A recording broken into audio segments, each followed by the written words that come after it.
Hello students. So basic electrical engineering में हमने अब तक जो भी यूनिट्स कंप्लीट करी हैं उसके अक्रॉस अगर हम देखना चाहेंगे कि अब एप्लीकेशन पर्पस पे अगर हम जाएं, लाइक हमने डीसी सर्किट पढ़ लिया, एसी सर्किट पढ़ लिया, मशीन्स के बारे में, सारी मशीन्स के बारे में ओवरव्यू देख लिया, एक बार इलेक्ट्रॉनिक डिवाइसेस के बारे में ओवरव्यूज देख लिए हमने। अब इन सबको कंबाइन करके अगर हम किसी सिस्टम में अप्लाई करते हैं, लाइक हम किसी इलेक्ट्रिकल सिस्टम में इन चीज़ों को अप्लाई करेंगे तो एप्लीकेशन पर्पस पे, लाइक अब अगर मैं ये बात करता हूँ कि जनरेशन एंड से अपने पास में जनरेट हुई इलेक्ट्रिसिटी, ट्रांसमिशन एंड से आपने ट्रांसमिट की, रिसीविंग एंड पे या डिस्ट्रीब्यूशन एंड पे आपने रिसीव करके अपने सारे लोड्स को वो चीजें दे दी हैं, ठीक है। इस पूरे प्रोसेस में, इस पूरे इलेक्ट्रिकल सिस्टम या इस पूरे पावर सिस्टम के प्रोसेस के अंदर अलग अलग जगह पे जो जो चीजें काम आई थी वो हमने स्पेसिफिकली देख ली हैं अब तक। लाइक अगर मैं किसी कंपोनेंट की बात करता हूं तो डीसी सर्किट की हमने बात करी। अगर मेरे पास में डीसी सिस्टम है तो पूरी डीसी सर्किट की बात हो जाएगी। लेकिन हम जो बेसिकली काम में लेते हैं, एसी सिस्टम काम में लेते हैं, तो एसी सर्किट्स के बारे में हमने देख लिया सारा, है ना। उसमें जनरेशन हो रहा है तो वहां पे जनरेटर्स होंगे, उनके बारे में पता किया। फिर ट्रांसमिशन के लिए कंडक्टर्स होते हैं तो उसमें आरएलसी कंपोनेंट्स होते हैं, वो हमने देख लिए। अगर जनरेटिंग एंड पे ये सारी चीजें हो गई तो रिसीविंग एंड पे अगर हम कोई चीज को रिसीव कर रहे हैं यूटिलाइज करने के लिए, लाइक हमारे पास में टेलीविजन है जो कि एक तरह से लोड है ना, रेफ्रिजरेटर है वो भी एक तरह से लोड है। जितने भी लोड हमारे कमर्शियल, इंडस्ट्रियल या डोमेस्टिक अप्लायंसेज होते हैं उसमें सेमीकंडक्टिंग डिवाइसेस लगती हैं, तो उनको इलेक्ट्रिसिटी प्रोवाइड करवाना का ये जो पूरा प्रोसेस एक्चुअली है, इस पूरे प्रोसेस को हम पावर सिस्टम बोलते हैं। और इस प्रोसेस के लिए अब ये जो एप्लीकेशन हमने देखी कि किस तरह से आपका जो लोड कनेक्टेड है उस लोड को आप सप्लाई प्रोवाइड करवाते हो, तो किस तरह से प्रॉपर इलेक्ट्रिकल सर्किट्स का इंस्टॉलेशन होना चाहिए और उस इंस्टॉलेशन में अगर कोई प्रॉब्लम आती है तो उनको किस तरह से दूर किया जाता है, ठीक है। तो आज का हमारा जो यूनिट है वो इसी पे बेस्ड है, इलेक्ट्रिकल इंस्टॉलेशन। जो जो चीजें हमने स्पेसिफिक अलग अलग पढ़ ली हैं उन सबको एक साथ कंबाइन करके हम उसको इंस्टॉल करेंगे। उस इंस्टॉलेशन के अंदर पूरे प्रोसेस को समझेंगे, उसमें अगर कोई प्रॉब्लम आती है तो किस तरह से उसको दूर करते हैं, कौन सी चीजों के थ्रू उनको दूर किया जाता है, ठीक है। तो देखिए, सबसे पहले हम बात करते हैं इलेक्ट्रिकल इंस्टॉलेशन का। इलेक्ट्रिकल इंस्टॉलेशन एक्चुअली क्या है? जो भी हमने स्पेसिफिक अलग अलग चीजें पढ़ी हैं, है ना, तो उनका असेंबली है, assembly of equipments and the components. Equipments and the components, हमने जो भी इक्विपमेंट्स के बारे में पढ़ा है, जितने भी कंपोनेंट्स के बारे में पढ़ा है, उनकी एक साथ असेंबली हमने की for safely distribute and the use of electrical power.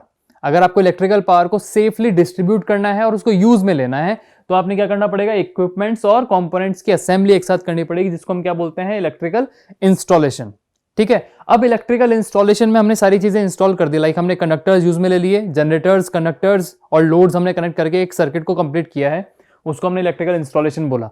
इसके अंदर अगर कोई प्रॉब्लम आती है तो उस प्रॉब्लम को किस तरह से दूर करते हैं, हम यूज में लेते हैं स्विच गियर्स।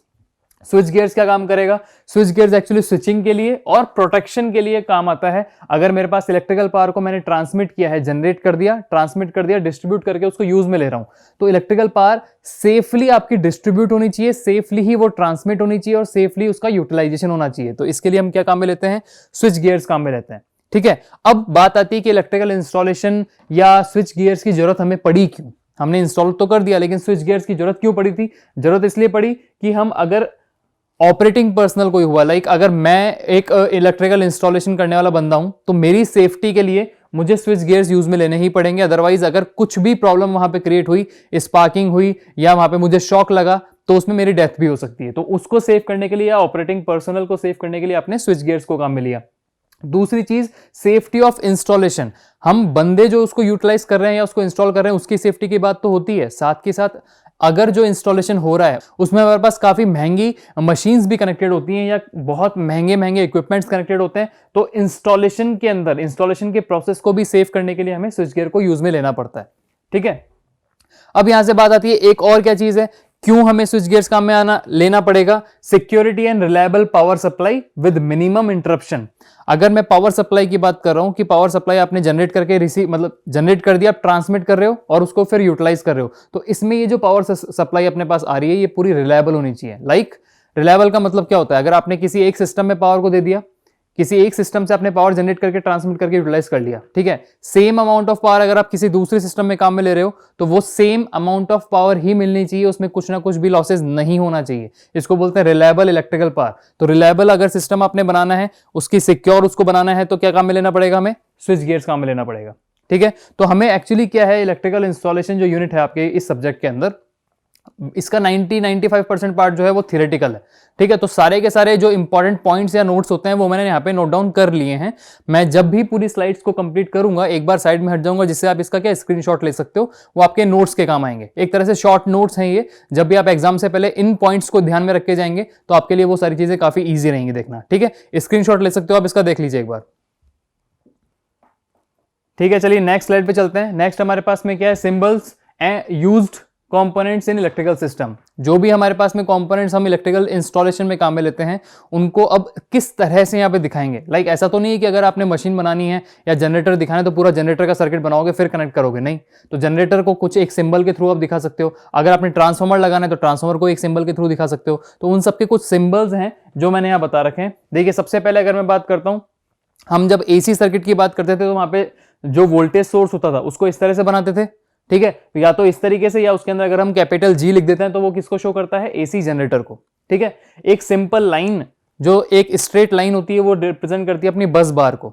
ठीक है, ये हमारे पास में सिंपल लाइन के साथ में अगर इस तरह से एक कॉइल कनेक्टेड है, सिंगल टर्न की एक कॉइल कनेक्टेड है इस तरीके से, तो उसको बोलते हैं हम सीटी, या फिर क्या बोलेंगे इसको, करंट ट्रांसफॉर्मर। अगर इस तरीके से सिंगल टर्न का ट्रांसफॉर्मर कनेक्टेड है तो उसको बोलेंगे हम पोटेंशियल ट्रांसफॉर्मर। ठीक है, इन सब इक्विपमेंट्स के बारे में एक एक करके मैं बताऊंगा। अभी पहले सिंबल्स देख लीजिए कि अगर कैपिटल जी हमारे पास सर्किल में है तो एसी जनरेटर हो गया, एक स्ट्रेट लाइन है बस बार हो गया, सिंगल टर्न सीरीज में कनेक्टेड है तो करंट ट्रांसफॉर्मर हो गया, सिंगल टर्न पैरेलली कनेक्टेड है तो उसको पोटेंशियल ट्रांसफॉर्मर बोल दिया। अब ये मेरे पास में एक सर्किट है, इसके अंदर क्या है कि एक सिंगल लाइन आ रही है जो कि कंडक्टर को शो कर रही है। ये सिंगल लाइन आते हुए अब बीच में एक इस तरह से स्लॉटेड पोर्शन आपको मिलता है जिसको हम क्या बोलेंगे, आइसोलेटर्स। ये आइसोलेटर्स कैसे होते हैं, लाइन में इसी तरह से कनेक्टेड होते हैं। अगर आप किसी जीएसएस में देखते हो, ग्रिड सब स्टेशन में जाके देखते हो, तो लाइन अगर किसी कोई भी कंडक्टर की लाइन ऐसे जा रही है तो बीच में एक इस तरह का सर्किट होता है जो आपके पास में यूं हिल सकता है। अगर सर्किट में कोई भी फॉल्ट आता है तो आइसोलेटर उसको इस तरह से आइसोलेट कर देगा, सर्किट को ओपन कर देगा। आइसोलेट होते ही पीछे से जो सप्लाई आ रही थी वो अब सर्किट में नहीं जाएगी, है ना। तो इसलिए इसको अपन ने इस तरह से दिखाया है। ये इस तरह से मूव कर सकता है, लाइन में कनेक्टेड होगा तो ऐसे, लाइन से ऑफ होगा तो इस तरह से आइसोलेट कर देगा ये। ठीक है, ये भी नीचे आइसोलेटर है। बीच में अगर एक बॉक्स के साथ में क्रॉस साइन होता है तो उसको बोलते हैं हम सर्किट ब्रेकर। ठीक है, सर्किट ब्रेकर का मेन काम क्या होता है वो भी मैं बताता हूं अभी। अच्छा, अब बात आती है हमारे पास में लाइटनिंग अरेस्टर की। इस तरह से सर्किट ब्रेकर का एक बॉक्स जो कि अर्थ से कनेक्टेड होता है उसको हम रिप्रेजेंट करते हैं लाइटनिंग अरेस्टर से। ठीक है, सर्किट ब्रेकर जैसा ही एक बॉक्स होता है लेकिन वो सीरीज की कनेक्ट ना होकर हम क्या बोलते हैं, इस तरह से पैरेलली उसको रिप्रेजेंट करते हैं। कनेक्टेड वो सीरीज में होता है, रिप्रेजेंट अगर उसको करते हैं हम लेआउट में तो हम पैरेलली रिप्रेजेंट करते हैं कनेक्टेड विद अर्थ। ठीक है, ग्राउंडिंग से इसको रिप्रेजेंट करते हैं तो क्या बोल देंगे इसको, लाइटनिंग अरेस्टर। लास्ट हमारे पास में क्या है, अर्थ स्विच। आइसोलेटर को अगर मैंने पैरेलल कनेक्ट करके अर्थ से कनेक्ट कर दिया तो उसको रिप्रेजेंट करते हैं अपन अर्थ स्विच से। तो आइसोलेटर्स और सर्किट ब्रेकर जो है रिप्रेजेंट होते हैं सीरीज में, जबकि सर्किट ब्रेकर को पैरेलली अर्थ से कनेक्ट करते हैं तो उसको क्या बोलते हैं, लाइटनिंग अरेस्टर। और आइसोलेटर्स को अर्थ से पैरेलली कनेक्ट करने के बाद में उसको क्या बोलेंगे अपन, अर्थ स्विच। अब ये सारी चीजें होती क्या क्या है, एसी जनरेटर के बारे में आपको पता है। AC generator is your synchronous generator, so called alternators, जो आपके पास इलेक्ट्रिकल पावर को जनरेट करता है। बस बार क्या होता है, बस बार जो एक सिंपल स्ट्रेट लाइन से कनेक्टेड है। फॉर एग्जाम्पल मेरे पास में बहुत सारे जनरेटर्स कनेक्टेड हैं, बहुत सारे जनरेटर्स मेरे पास में है जहां से मैंने इलेक्ट्रिकल सप्लाई को कनेक्ट किया है। फॉर एग्जांपल मेरे पास जनरेटर 1 है, 100 अमाउंट ऑफ यूनिट देता है, 100 यूनिट्स ऑफ इलेक्ट्रिसिटी देता है। जनरेटर 2 150 यूनिट्स ऑफ इलेक्ट्रिसिटी देता है। जनरेटर 3 मेरे पास में 200 यूनिट्स ऑफ इलेक्ट्रिसिटी देता है। इन सारे जनरेटर्स को मुझे एक साथ कलेक्ट करना है और एक साथ कलेक्ट करके फिर मैं यहां से इसको डिस्ट्रीब्यूट करूंगा। तो जिस पॉइंट पे मैंने इन सबको कलेक्ट किया उस पॉइंट पे क्या होगा, ऑल्दो इन सबके फ्रीक्वेंसी सेम है बट इनके वोल्टेजेस डिफरेंट होंगे, सिंस इनकी जो वैल्यू है पावर की वो डिफरेंट है। तो अगर वो डिफरेंट वोल्टेजेस मेरे पास में आ रहे हैं तो उनको एक कॉमन वोल्टेज पे मुझे लेना पड़ेगा। उसको बोलता हूं मैं बस बार। एक इलेक्ट्रिकल मेरे पास में कंडक्टिंग प्लेट होती है जिसपे सारे जनरेटिंग स्टेशंस के जो अपने पास में इनकमिंग एंड होते हैं वो कनेक्टेड होते हैं, और उन इनकमिंग एंड पे के बाद में उस बस बार पे जो वोल्टेज आपका बना रहेगा वो एक कांस्टेंट और कॉमन वोल्टेज ही बना रहेगा, जिसके बाद में आपको एक कंबाइंड पावर एक जगह पे मिल गई, वहां से आप उसको अब डिस्ट्रीब्यूट कर सकते हो। तो उसको बोलते हैं बस बार। ठीक है, करंट ट्रांसफॉर्मर, पोटेंशियल ट्रांसफॉर्मर क्या होता है, ट्रांसफॉर्मर्स के बारे में आपको पता है ना, सिंगल फेज 3 फेज ट्रांसफॉर्मर होता है, shell type core type transformers होते हैं। बट करंट ट्रांसफॉर्मर और पोटेंशियल ट्रांसफॉर्मर का मतलब ये होता है कि अगर आपको बहुत हाई वैल्यू ऑफ करंट को मेजर करना है, करंट मेजरमेंट के लिए क्या काम आता है, एमीटर्स। वोल्टेज मेजरमेंट के लिए क्या काम आता है, वोल्टमीटर्स। अब बात ये आती है आपको सम 10 एम्पियर्स ऑफ करंट को जो है वो मेजर करना है, आप एमीटर काम में लोगे, या समथिंग 10 वोल्ट को मेजर करना है तो आप वोल्ट मीटर काम में लोगे। लेकिन अगर आपको ऐसा बोला जाए कि आपको 10,000 किलो एम्पियर्स को या 10 किलो एम्पियर्स को आपने मेजर करना है, तो एमीटर तो लगा नहीं सकते वहां पे, क्योंकि एमीटर की रेंज मैक्सिमम कितनी पहुंचेगी, मैक्स टू मैक्स 50 एम्प्स तक पहुंचेगी, है ना। तो अगर आपको सम किलोज के अंदर पहुंचना है, किलोज एम्पियर्स के अंदर आपने करंट को मेजर करना है, तो क्या काम में लेना पड़ेगा, हमें एक ट्रांसफॉर्मर काम में लेना पड़ेगा, जिसको हम बोलते हैं करंट ट्रांसफॉर्मर। तो करंट ट्रांसफॉर्मर आपके करंट मेजरमेंट के काम आता है, जो कि बहुत हाई वैल्यू का करंट होता है, ठीक है। करंट ट्रांसफॉर्मर सिंगल टर्न से शो करते हैं, करंट मेजरमेंट के काम आता है, और हाई वैल्यू के करंट मेजरमेंट में काम आएगा। करंट को मेजर कर रहे हैं तो कनेक्ट कहां होगा, ये करंट ट्रांसफॉर्मर सीरीज में कनेक्ट होता है हमेशा, ठीक है। बेसिकली करंट ट्रांसफॉर्मर आपके ट्रांसमिशन लाइंस के करंट को मेजर करने का काम आता है, ठीक है, उसके प्रोटेक्शन में काम आता है कि आपने करंट ट्रांसफॉर्मर कनेक्ट कर दिया, अगर कोई high value of current flow करता है वो करंट ट्रांसफॉर्मर के अंदर पता चल जाएगा आपको, सेंस करता हुआ वो आगे सर्किट ब्रेकर को बता देगा, सर्किट ब्रेकर उसको ब्रेक कर देगा। ये सिस्टम होता है, आपने ध्यान रखना है कि करंट ट्रांसफॉर्मर करंट मेजरमेंट के काम आता है, सीरीज में कनेक्ट होता है। Similarly with the potential transformer, जिसको अपन वोल्टेज ट्रांसफॉर्मर या पोटेंशियल ट्रांसफॉर्मर बोल सकते हैं, ये आपका पैरेलल कनेक्ट होता है, वोल्टेज मेजर करने का काम आता है, very high level of voltage parallelly connect होता है, ठीक है।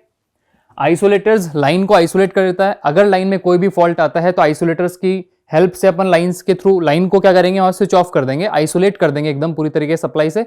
जैसे ही आइसोलेट कर देंगे, लाइन में जहां भी फॉल्ट है वहां मैन्युअली जाके आप उसको ठीक कर सकते हो। बाद में जैसे ही लाइन अपने पास फॉल्ट फ्री हो जाती है, आइसोलेटर को आप वापस स्विच ऑन कर दो या उसको बंद कर दो, जिससे लाइन में सप्लाई आपकी कनेक्ट हो जाएगी।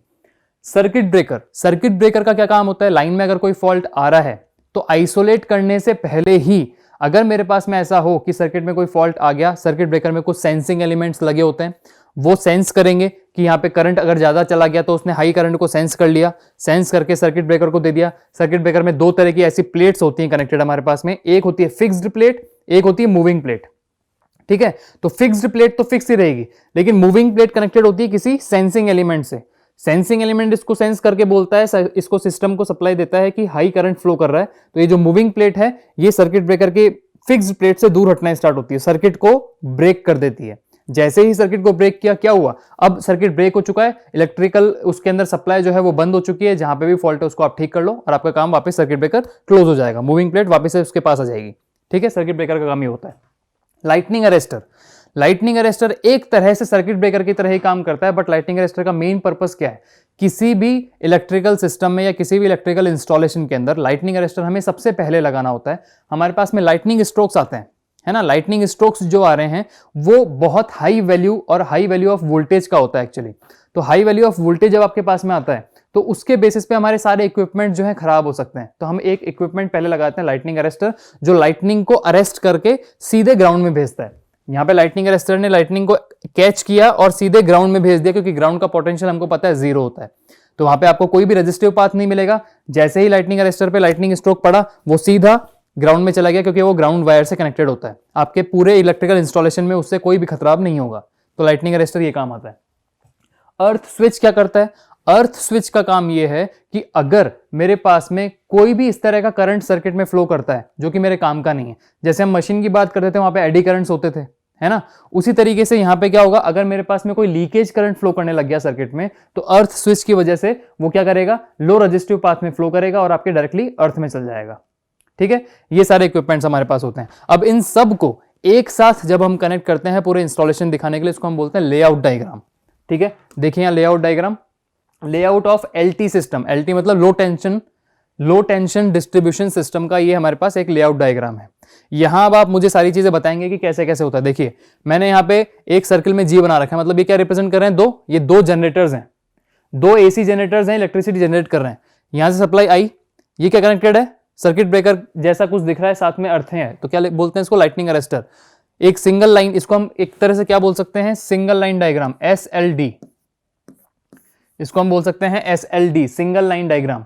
इस सिंगल लाइन डायग्राम में सारे इक्विपमेंट्स हमें दिखेंगे। अब यहां से जनरेटर से अपने पास पावर आई, लाइटनिंग अरेस्टर से हमने उसको क्या कर दिया, सिक्योर कर दिया कि इन केस अगर लाइटनिंग स्ट्रोक्स आएंगे तो इसके थ्रू हमारा सिस्टम पूरा खराब नहीं होगा, वहीं की वहीं वो अर्थ में चल जाएंगे दोनों साइड से, ठीक है। उसके बाद में ये क्या शो कर रहा है, आइसोलेटर, आइसोलेटर भी आपको आइसोलेट करने का काम आएगा, फॉर प्रोटेक्शन सिस्टम काम आएगा ये। उसके बाद में लग रहा है सर्किट ब्रेकर, देन लग रहा है आपका क्या, यहाँ पे एक करंट ट्रांसफार्मर, देन अगेन आपका आइसोलेटर, और फिर कनेक्टेड है आपके एक सिंपल बार से। यहाँ पे क्यों लगा रखा है यहाँ पे बस बार, क्योंकि दो अलग अलग जनरेटिंग स्टेशन से मेरे पास में लाइन के थ्रू, या ये ट्रांसमिशन लाइन के थ्रू मेरे पास में पावर आ रही है, जिसको मैंने कनेक्ट किया एक बस बार पे, जिसको मैंने क्या बोला, एक 11 kV की बस बार है फॉर एग्जांपल।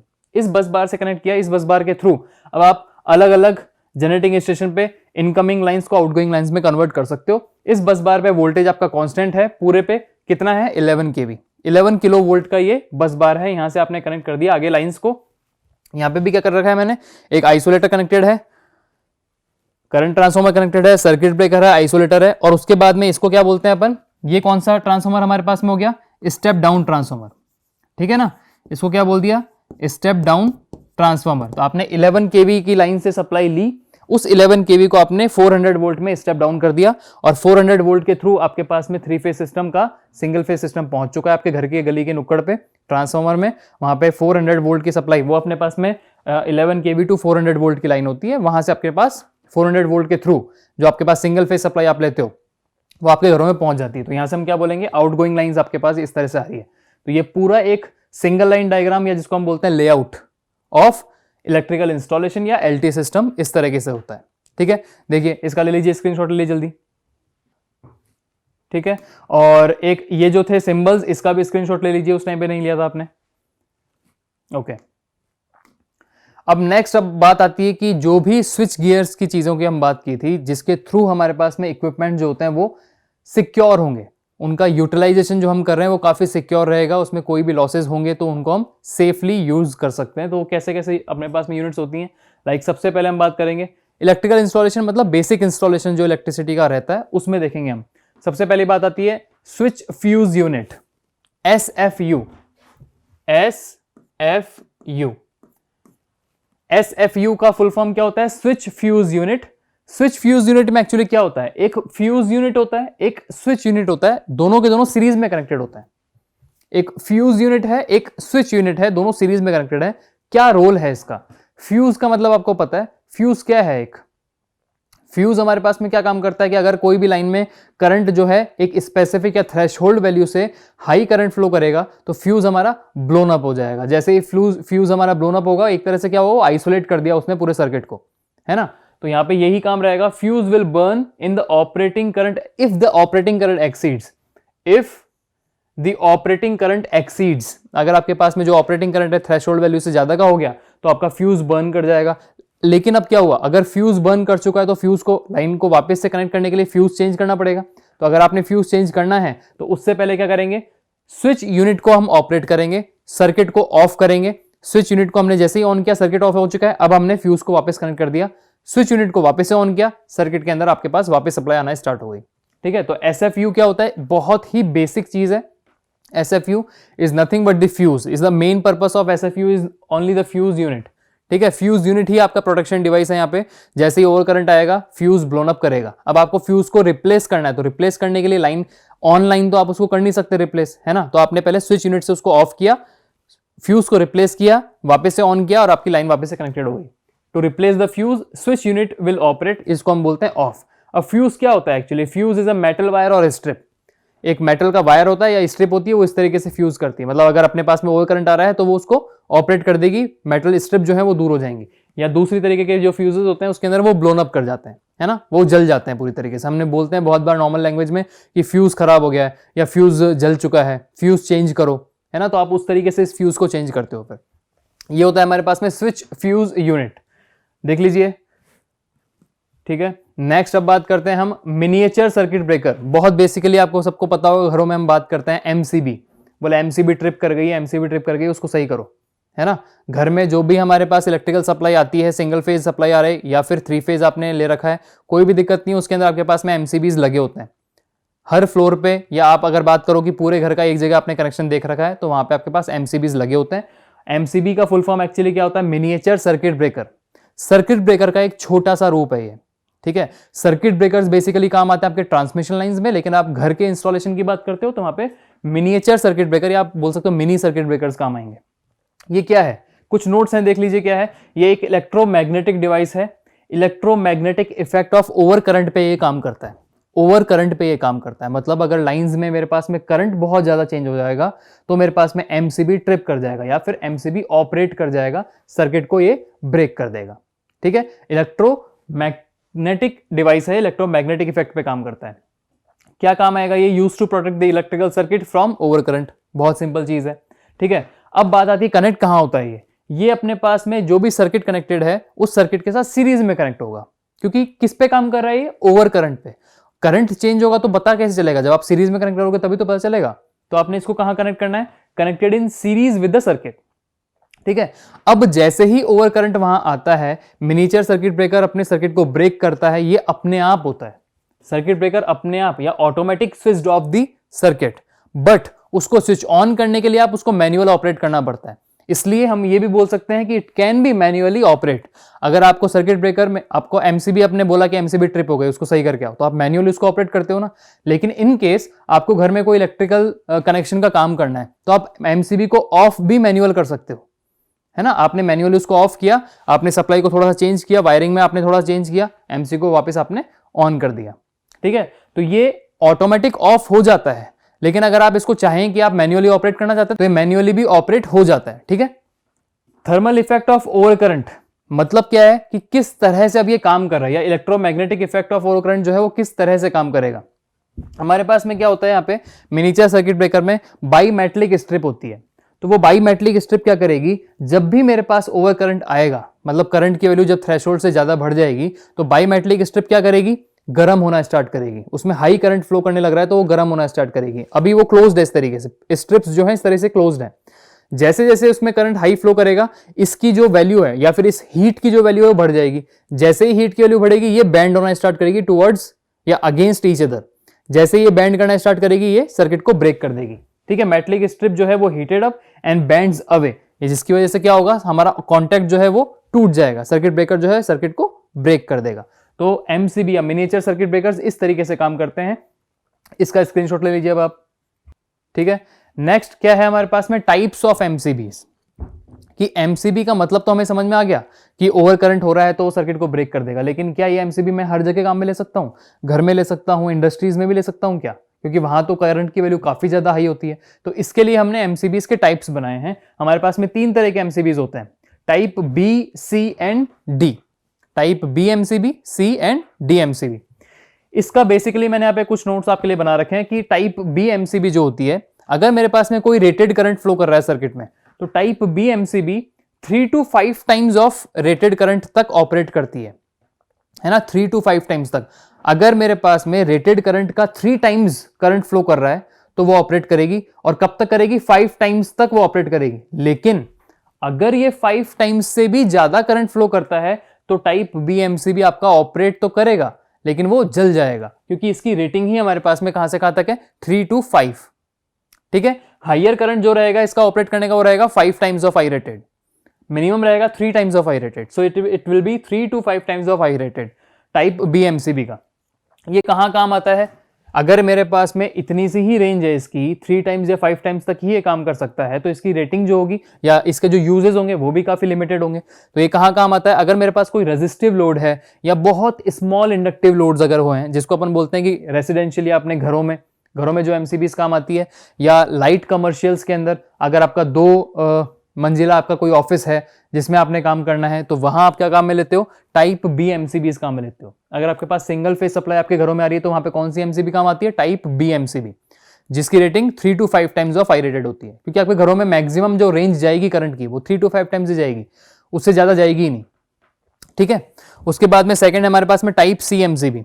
इसकी रेंज है 5 to 10 टाइम्स, मतलब इससे ज्यादा रेटेड है। अभी इससे ज्यादा रेटेड है तो कहां काम आता है? हाई इंडक्टिव कमर्शियल्स के अंदर काम आएगा, या इंडस्ट्रियल इंस्टॉलेशन के अंदर ये काम आता है। तो जो बेसिक हमारे पास में मॉडरेट इंडस्ट्रीज होती हैं वहां पे हम काम में लेते हैं टाइप सी एमसीबी।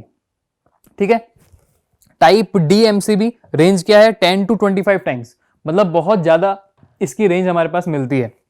तो ये कहां काम आएगा?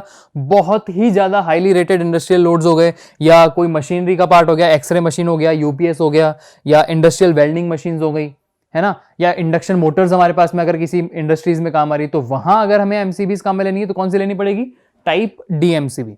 ये आपको बहुत इंपॉर्टेंटली ध्यान रखना है। बहुत सिंपल नोट्स हैं, type B, C and D 3 to 5 times, 5 to 10 times और 10 to 25 टाइम्स। और कहां कहां इनके एप्लीकेशंस हैं वो लिखी हुई हैं, देख लीजिए, इसका भी स्क्रीनशॉट ले लीजिए एक बार, ठीक है। नेक्स्ट देखिए, अब बात करते हैं एमसीबी और फ्यूज की। एमसीबी और फ्यूज में क्या डिफरेंस था? फ्यूज क्या कर रहा था? हाई करंट आ रहा है तो फ्यूज ब्लोन अप हो जाता था, सर्किट को ब्रेक कर देता था। एमसीबी तो यही काम कर रही है, अगर हाई करंट आ रही है मेटलिक स्ट्रिप उसकी दूर हो जाती थी, सर्किट को ब्रेक कर देती थी। लेकिन इन दोनों में से कौन सी चीज ऐसी है जो हमारे लिए ज्यादा सूटेबल है? देखिए कंपैरिजन क्या है, MCB is more sensitive. MCB is more sensitive, that means अगर कोई higher value of current flow कर रहा है तो हो सकता है कई बार आपका फ्यूज उसको एनालाइज ना कर पाए या उसको सेंस ना कर पाए। तो अगर फ्यूज उसको सेंस नहीं कर पाया तो आपका पूरा सर्किट जो है वो ब्लोन अप हो सकता है। लेकिन एमसीबी जो है वो काफी ज्यादा सेंसिटिव है, काफी ज्यादा रिलायबल भी है। तो अगर हल्का सा भी करंट आपका हाई होता है तो मेटलिक स्ट्रिप में हीटिंग पार्ट जो होता है वो बढ़ेगा ही बढ़ेगा और आपका सर्किट जो है वो ओपन हो जाएगा बहुत इजीली। तो एमसीबी फ्यूज से ज्यादा सेंसिबल है, ज्यादा सेंसिटिव है। MCB is electrically safer. Electrically safer कैसे? अगर आपने कोई एमसीबी को कनेक्ट कर दिया है सर्किट के अंदर, तो अगर उसको ऑफ होने के बाद में आपने ऑन करना है तो बहुत इजीली आप उसको ऑन कर सकते हो, उसके लिए आपको कुछ एक्स्ट्रा सर्किट को कनेक्ट डिस्कनेक्ट करने की जरूरत नहीं है। बट अगर फ्यूज हमारे पास में ब्लोन अप हो चुका है तो फ्यूज को लगाने के लिए पहले सर्किट को ऑफ करना पड़ेगा प्रॉपर्ली आपको, उसके बाद में आप फ्यूज चेंज कर सकते हो। तो हमारे पास में एमसीबी का जो यूज है या उसका इंस्टॉलेशन है या उसका जो ऑपरेशन है वो इलेक्ट्रिकली काफी सेफ रहता है compare to your fuse. Power restoration जो है वो एमसीबी के लिए काफी इजी होती है। कैसे? अगर हमारे पास ओवर करंट आया, एमसीबी ट्रिप कर गई, पावर रिस्टोरेशन मतलब वापस से सप्लाई में पावर को सप्लाई करना है, तो कैसे करेंगे? एमसीबी को ऑन कर देंगे, काम हो गया हमारा। लेकिन फ्यूज में क्या होता है? फ्यूज में आप फ्यूज को पहले निकालोगे, दूसरा फ्यूज उसके अंदर लगाओगे, लगाने से पहले सर्किट को पूरा ऑफ करना पड़ेगा, फिर फ्यूज लगाना पड़ेगा, है ना। तो पावर रिस्टोरेशन एमसीबी में काफी ईजी होता है, ठीक है। MCB is actually used as your main protection because it is very sensitive, but the fuse is as a backup protection। जहां एमसीबी है वहां फ्यूजेस भी लगे होते हैं, ऐसी बात नहीं है। आपके घरों में आपने देखा होगा एमसीबी होते हैं, लेकिन फ्यूजेस भी आपने देखा होगा, काफी मूवीज में आप देखते हो कि फ्यूज जल चुका है, फ्यूज चेंज कर रहे हैं वो लोग, तो फ्यूज भी लगे होते हैं घरों में। तो वो एज अ बैकअप प्रोटेक्शन काम में आता है, क्योंकि अगर आपने सिंपली फ्यूजेस लगा दिए तो आप फिर फ्यूज को चेंज ही करते रहो बार बार में, अगर कोई भी प्रॉब्लम आती है तो। एमसीबी तो क्या काम कर रहा है? अगर प्रॉब्लम आ रही है तो एमसीबी ट्रिप कर दे रहा है, उसको वापस ऑन कर दो, फॉल्ट आपका गायब हो चुका है, उसको वापस आपने ऑन कर दिया, कोई दिक्कत नहीं है। लेकिन फ्यूज जो है उसको आपको चेंज ही करना पड़ेगा बाद में। तो MCB used as a main protection and your fuse will use as a backup protection. In case अगर एमसीबी काम नहीं कर पाई तो फ्यूज हमारा मेन बैकअप के लिए रहेगा वहां पे। अगर एमसीबी ने उसको सेंस नहीं कर पाया, कोई दिक्कत हो गई, तो फ्यूज क्या करेगा? उसको फिर ब्लोन अप कर देगा। लास्ट ऑप्शन तो फिर क्या बचा हमारे पास? अगर एमसीबी के थ्रू वो चीज सही नहीं हुई है तो फ्यूज के थ्रू उसको जला दो, फ्यूज जल जाएगा, लास्ट में फ्यूज को चेंज कर देंगे, कोई और ऑप्शन बचा नहीं हमारे पास, ठीक है। तो एमसीबी मेन और फ्यूज हमारा बैकअप प्रोटेक्शन की तरह काम आता है। लीजिए स्क्रीनशॉट इसका, ठीक है। अब नेक्स्ट हमारे पास बात आती है एमसीसीबी। फ्यूज, एमसीबी, अब बात आएगी एमसीसीबी। एमसीसीबी का फुल फॉर्म क्या है? Moulded case circuit breaker. Moulded case circuit breaker, ठीक है। ये एमसीबी से काफी अच्छा होता है। एमसीबी की स्पेसिफिक रेंज होती है। एमसीबी का एक बड़ा भाई, ऐसे कह दो एमसीबी का बड़ा भाई है कौन? एमसीसीबी। ये किस पे काम करता है? इलेक्ट्रोमैकेनिकल डिवाइस है ये दो तरह से प्रोटेक्शन आपको देता है।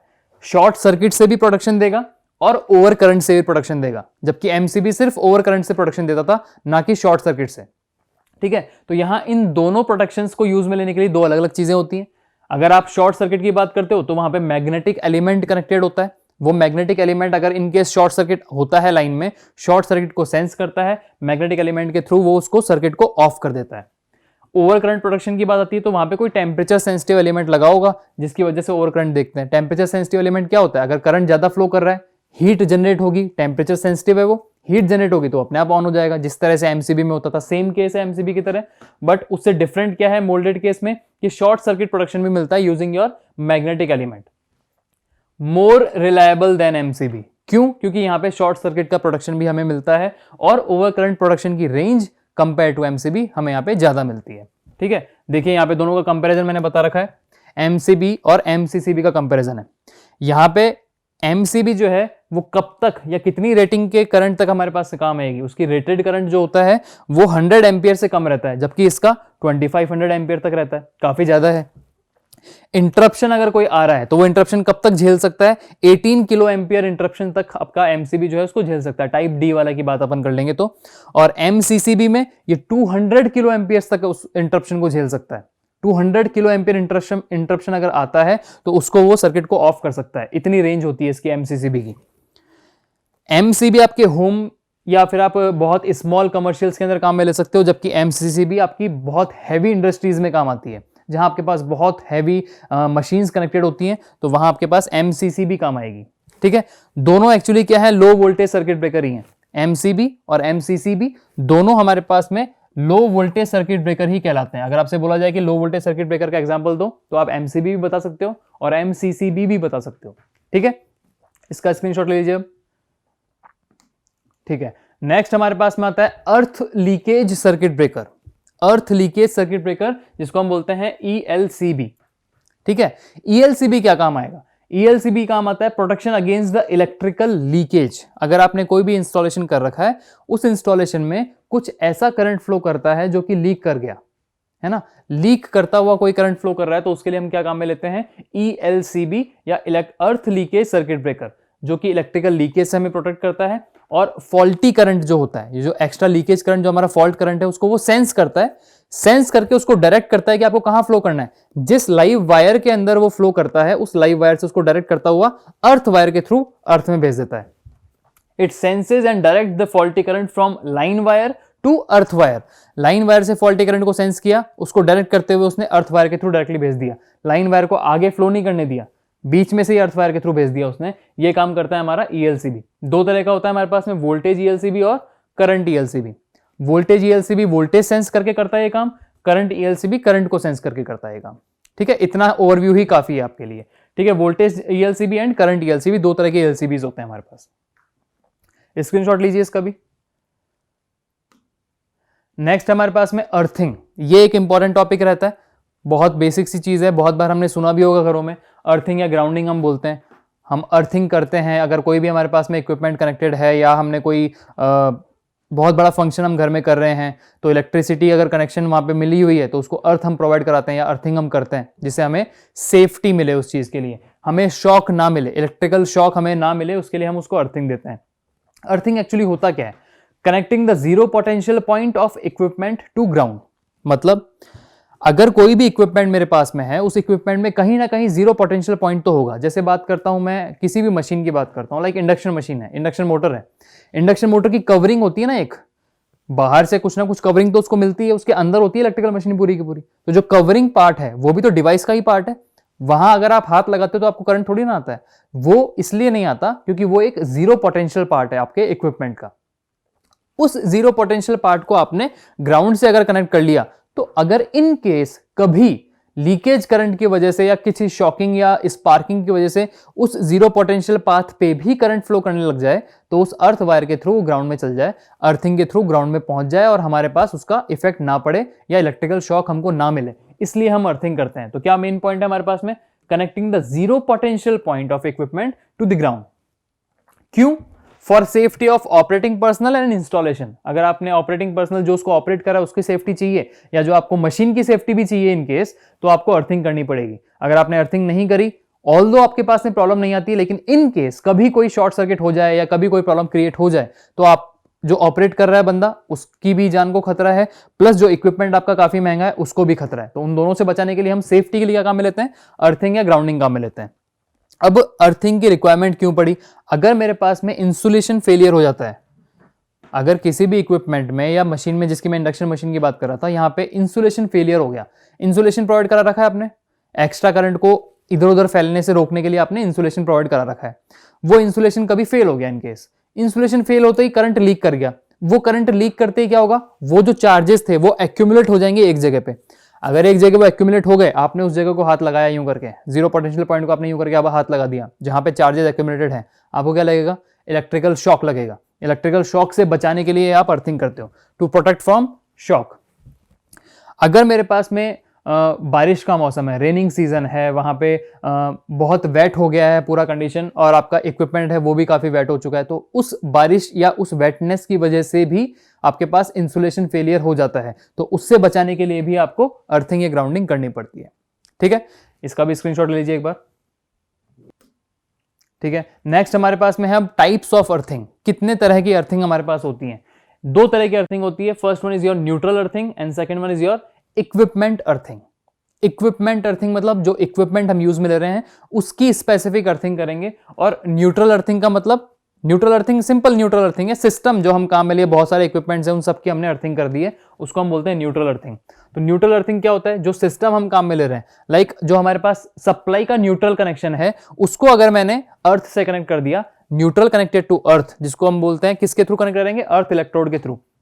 मेरे पास में सप्लाई सिस्टम आ रहा है, उसका न्यूट्रल पॉइंट उठाया, उसको मैंने अर्थ से कनेक्ट किया, किसके थ्रू? इस अर्थ इलेक्ट्रोड के थ्रू मैंने उसको कनेक्ट किया है, उसको मैं बोलता हूं सिस्टम अर्थिंग। इसका मेन हम नाम क्या बोल सकते हैं? न्यूट्रल अर्थिंग को हम क्या बोल सकते हैं? और सिस्टम अर्थिंग, क्योंकि हम सिस्टम को ही अर्थ कर रहे हैं एक तरह से, तो इसको हम बोलेंगे न्यूट्रल अर्थिंग। ठीक है, सेकंड हमारे पास में है इक्विपमेंट अर्थिंग। ये एक तरह से स्पेसिफिक अर्थिंग होती है। अगर आपने पास सिस्टम अर्थिंग कर रखी है, उसके बावजूद अगर आप और अर्थिंग करना चाह रहे हो तो आप क्या करोगे? Equipment earthing.